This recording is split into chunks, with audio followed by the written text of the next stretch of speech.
8 kwietnia w Sądzie Okręgowym dla Warszawy i Pragi odbyła się pierwsza rozprawa Justyny W., oskarżonej o pomocnictwo w aborcji.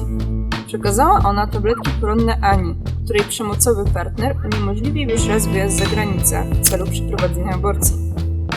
Po powrocie do domu Ania została jednak pułapkę zastawioną przez swojego męża.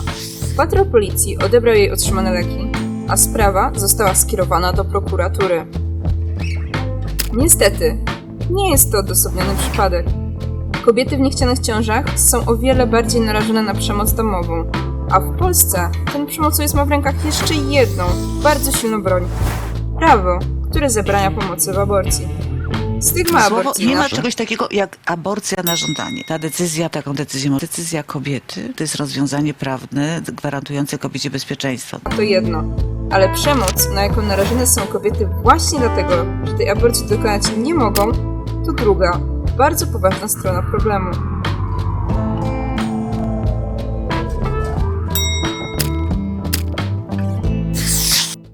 To jest Katarzyna Łagowska, kierowniczka programu pomocowego w Warszawskim Centrum Praw Kobiet. Jakie formy przyjmuje przemoc, z którą najczęściej się spotykacie, jeśli chodzi o działania fundacji? Chyba taką najbardziej rozpowszechnioną jest przemoc psychiczna, ale też dość często mamy do czynienia z osobami poszkodowanymi przemocą fizyczną, przemocą seksualną, przemocą ekonomiczną. Dość często zdarza się tak, że to jest wiele tych rodzajów dotyczy jednej osoby. Osoby, o których mówi pani Kasia, są o wiele bardziej narażone na przemoc w związku z ciążą. Według badania z USA, przeprowadzonego przez zespół naukowców w 4 różnych ośrodków naukowych, spośród 1278 badanych kobiet, które były badane w Family Planning Clinics między 2008 a 2009 rokiem, aż 53,4% osób spotkało się z przemocą ze strony partnera. Aż 19,1% zostało zmuszonych do ciąży, a 15% osób doświadczyło sabotażu antykoncepcyjnego.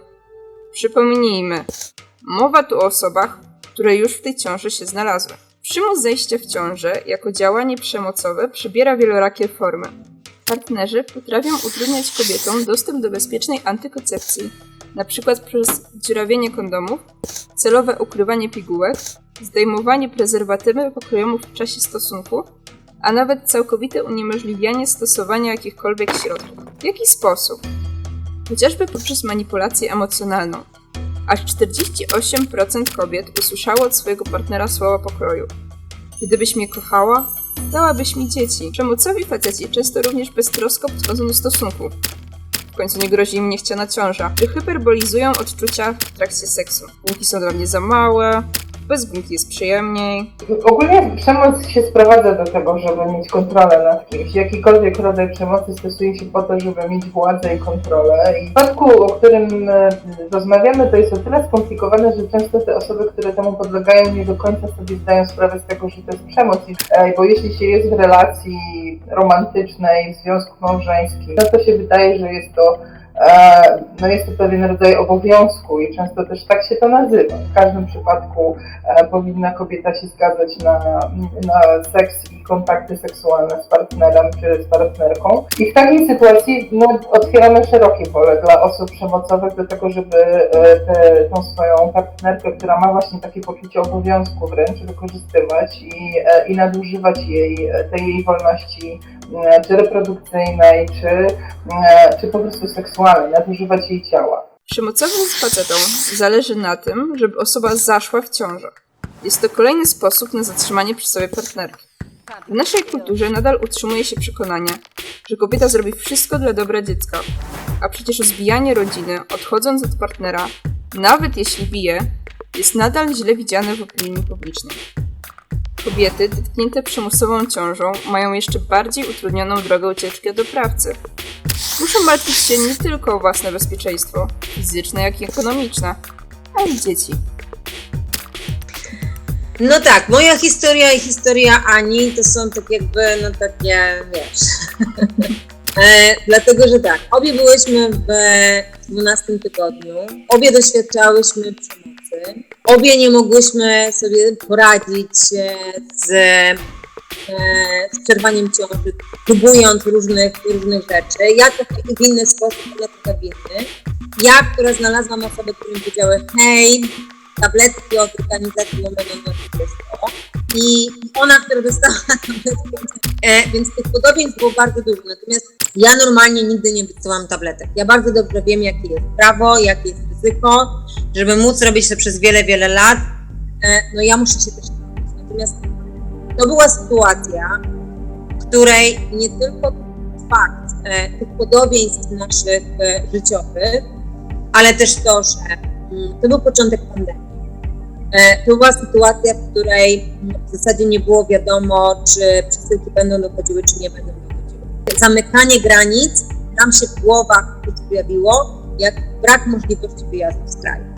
Ale głównie i przede wszystkim to, że mamy obie doświadczenie przemocy. Że ja wiem, co to oznacza, jeżeli masz dzieci i musisz dbać o bezpieczeństwo swoich dzieci, rezygnując z pewnych rzeczy na korzyść dzieci.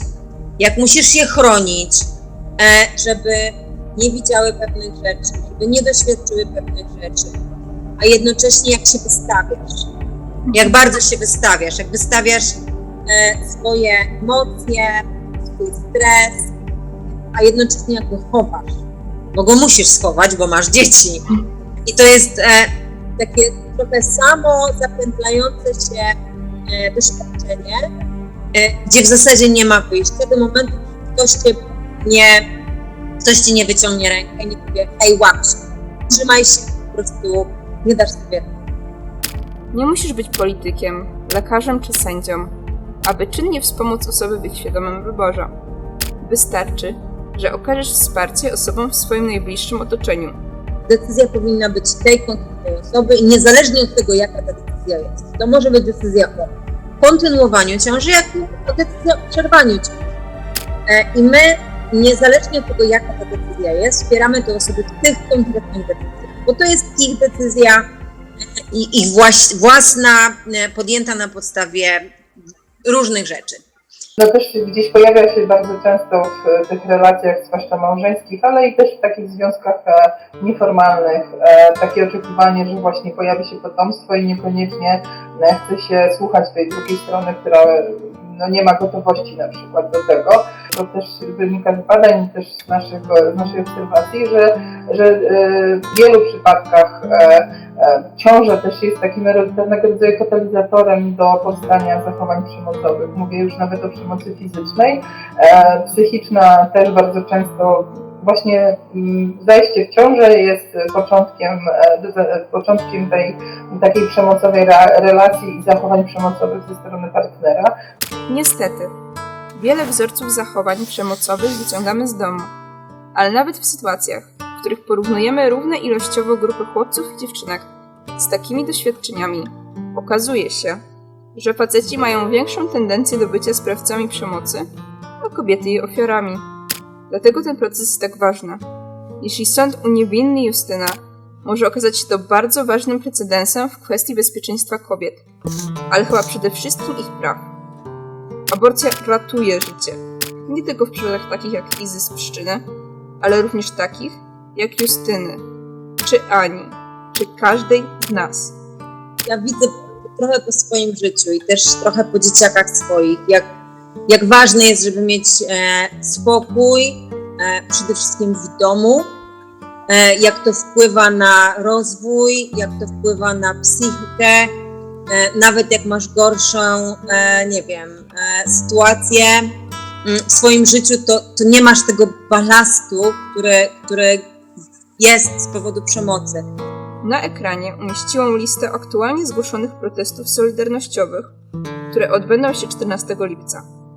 W opisie znajdziecie aktualizowaną listę wydarzeń. Cześć, to ja. Jeśli chcecie widzieć więcej takich materiałów, koniecznie zasubskrybujcie, dajcie łapkę w górę i pamiętajcie o nas. Do zobaczenia następnym razem.